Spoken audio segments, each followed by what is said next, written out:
It's a great contest, isn't it? I can kind of picture the grin and the twinkle in Elijah's eye as he kind of says, do it again, pour more water on, pour more water on. It's an amazing story, and perhaps one that we're already familiar with, God versus Baal. And even better, and unlike some of the sports fixtures that Man United fans might be used to seeing at the moment, the result is never in doubt on this occasion. God versus Baal. Elijah asks, how long will you waver between two opinions? How long are you people going to sit on the fence, hedge your bets, play the odds? If the Lord is God, follow him. But if Baal is God, follow him. There's a choice we have to make. We have to decide God or Baal. And it's not like choosing a biscuit out of the selection box. You know, shall I go for the chunky chocolate one or the jammy Dodger? When really we know deep down that there's the option of just having both. No, this decision is a bit more like this. It's like we find ourselves on the football pitch. We've wandered onto the pitch and we're in play, and the ball has come to us. And we have to decide which team we're playing for. We've got the ball. We're going to do something with it. It's just a question of which team we're choosing to be part of. And it definitely can't be both. If the Lord is God, follow him. If Baal is God, follow him. Now you might be thinking, well, but Baal is long gone by now. We're a good 2,000 plus years on.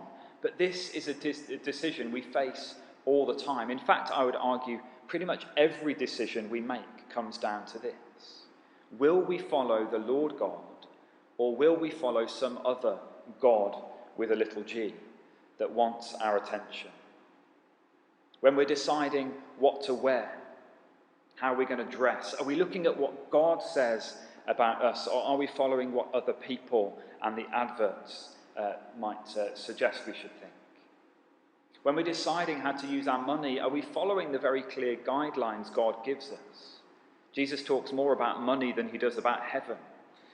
Or are we following the wisdom of the world around us? Or in this particular season, the panic and the fear in the world around us? When we're deciding how to deal with someone we don't like, are we loving them as God commands?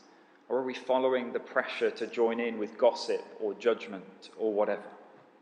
You get the idea. Every single decision we make, there's this question behind it. If the Lord is God, follow him. But if not, we'll inevitably be following some other God. Elijah in the story is very clearly following the Lord Almighty. Elijah was absolutely clear about his decision. And Elijah knew that a decision to follow the Lord Almighty is a public one. You know, he didn't choose, well, I'm the only one left, I'd better stay quiet, I'd better stay hidden. Now, just like us, Elijah has a responsibility to play an active part for God's team.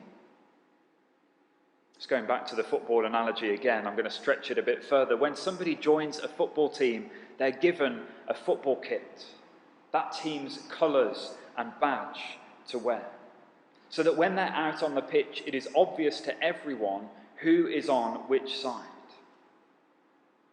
We need to do the same. It's not enough just to be given a kind of metaphorical shirt that says we've decided to follow the Lord Almighty. We have to then wear it out on the pitch. And if I'm going to push it a little bit further, I want to say that the football pitch is not here in the church building. It's out there in the world where we spend the majority of our time. This is more like the dressing room where we come together as team to meet with the Lord, our manager, to be reminded of who we are and what we're about and what we're meant to be doing when we get out onto the pitch. And then we put on the kit and we get out there and we do the stuff. That's what we see Elijah doing in a dramatic way in this story. He was out there wearing the shirt and doing the stuff for God, standing up for God when everyone else seemed to have abandoned him. And so he sets up this incredible contest, more of a showdown really.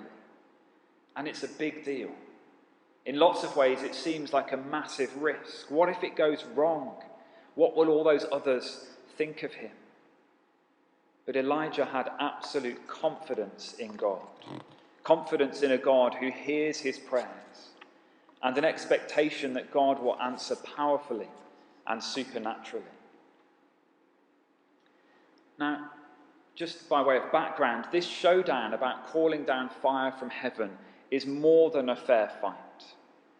Baal, according to their tradition, was the storm god who supposedly controlled the weather and lightning and things like that. And he also happened to be the god of fire. So this was definitely a home game for Baal. Baal has the home advantage. Yet the prophets of Baal spend all morning calling out and shouting and dancing around, trying to get Baal to do something, and nothing. No response, no answer, no attention given to them. And this is the thing with idols. Under pressure, idols can't deliver. It doesn't matter how many people support them, how many people get behind them, they just don't have any power. This contest isn't about numbers at all. It's not about 450 prophets versus one. It's about putting our confidence in the right place, the only place and person that can really deliver.